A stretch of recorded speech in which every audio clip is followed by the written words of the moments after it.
I'm Kathleen. I'm a dietitian and I'm here to talk about protein for muscle growth today.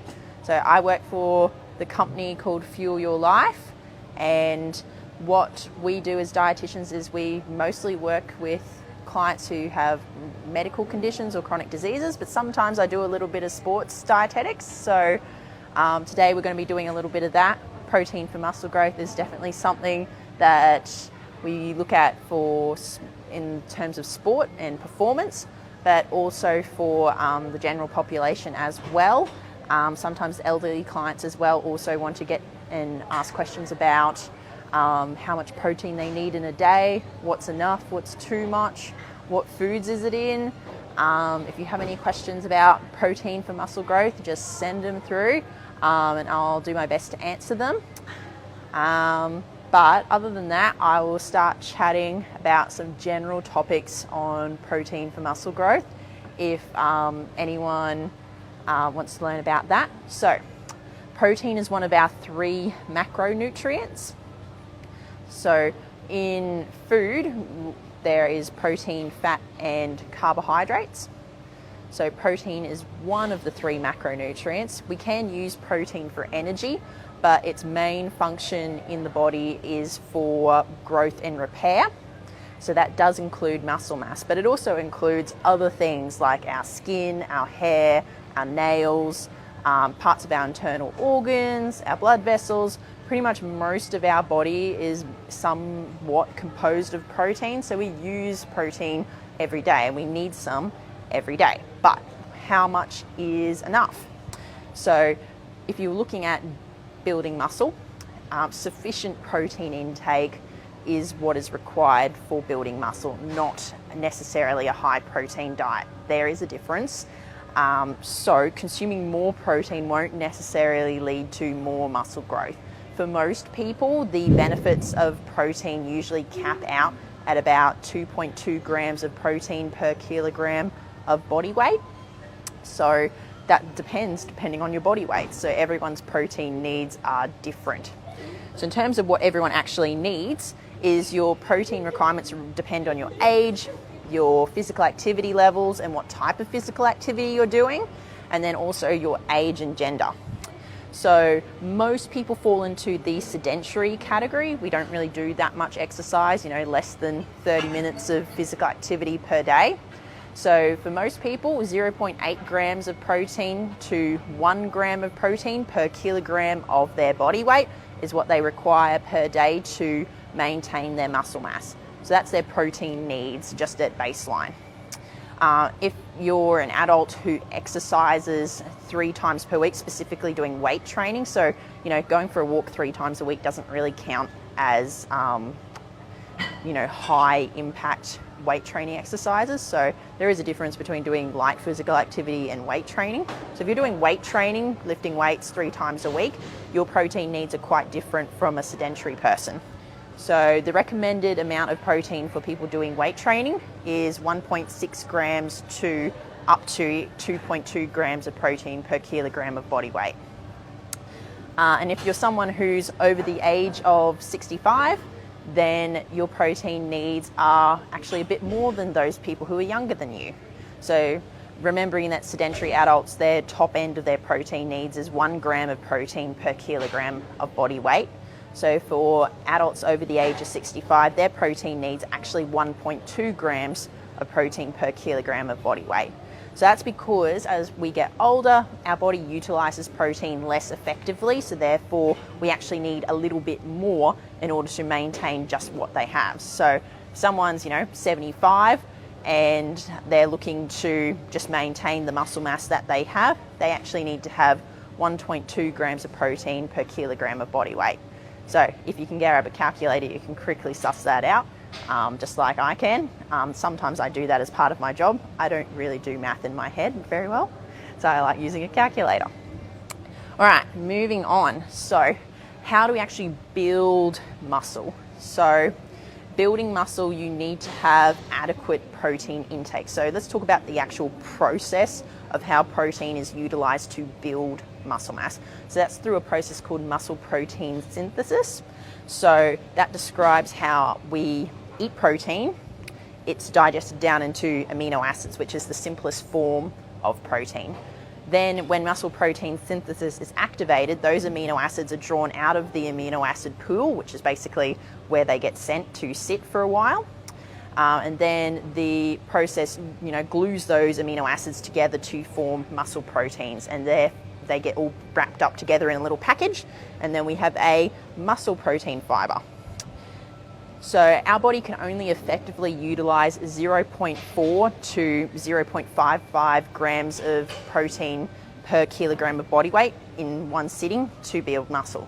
So that's kind of where the, have 20 to 40 grams of protein per meal or sitting comes from. So it's based on that rough calculation. But of course, if you're a really small person or a person with a higher body weight, those may not be the right amount of protein for you. You may think, 25 grams of protein, that's enough.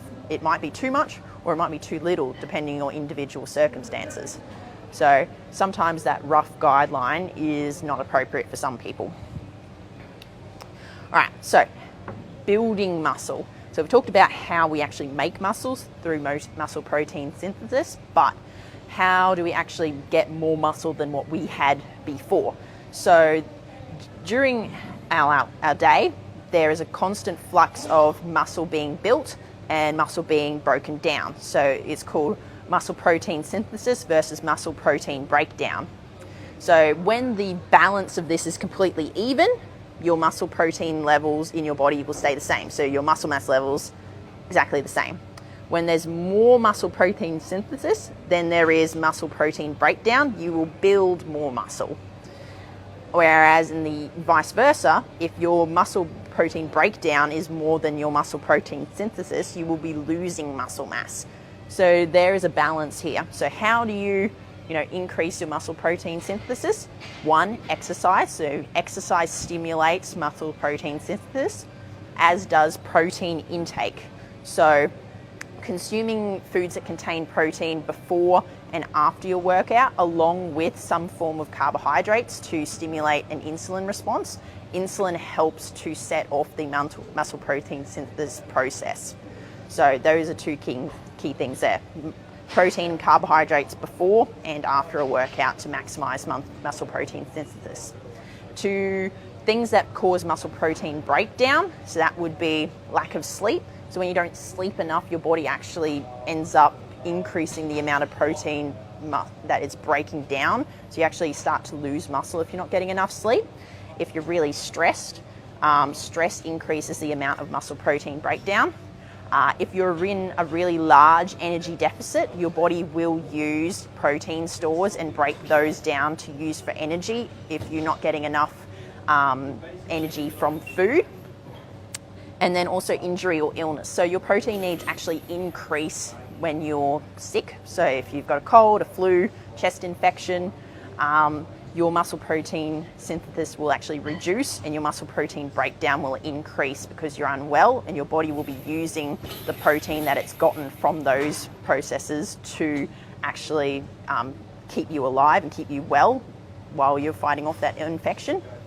So probably trying to lose weight while you're sick is not the best idea. So if you're unwell, you need to be focusing on eating adequate protein and making sure that you're getting adequate energy as well to prevent the loss of muscle mass when you're sick. Alrighty, so thanks Julie for signing on and for watching. If you have a question, please let me know. If you want me to go back over some of the previous things that I've chatted about, I definitely can. Like if you want to ask a question about what your protein needs are, I could give you a rough idea based on the guidelines that I've already spoken about previously.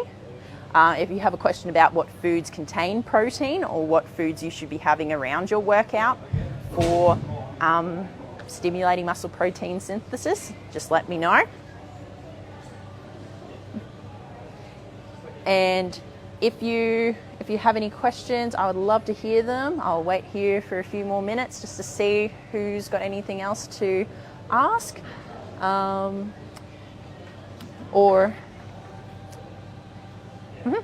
yeah, so I love this question. So is a protein shake an essential item for helping build muscle. So it's a bit of neither here nor there kind of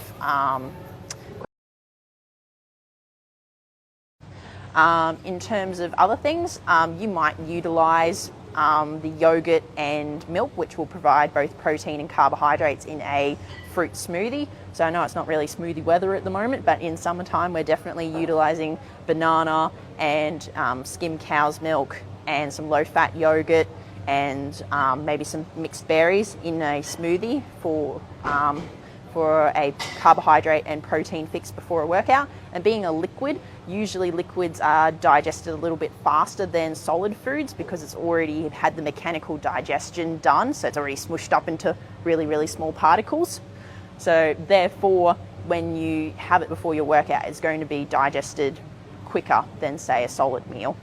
But definitely make sure that you're having a source of protein and source of carbohydrate before and after your workout. For after a workout, I normally go to the gym about this time, about 5 or 6 o'clock. And then after my workout, I just go home and eat my normal dinner, which has a source of protein and carbohydrates. So for instance, it might be a tofu stir fry. So tofu is the protein source, and then you might have some Hokkien noodles as the carbohydrate source. And therefore you've fulfilled both criteria for maximum muscle protein synthesis by having protein and carbohydrates after your session. Alrighty, well, thanks for chatting to me. My name's Kathleen. I'm a dietitian. I work for Fuel Your Life. I live here in Hervey Bay. If you're interested in seeing a dietitian for more personalised information on adequate protein intake or possibly a meal plan for muscle growth, then definitely get in contact with Fuel Your Life through our website. And I look forward to seeing you then. All right, bye.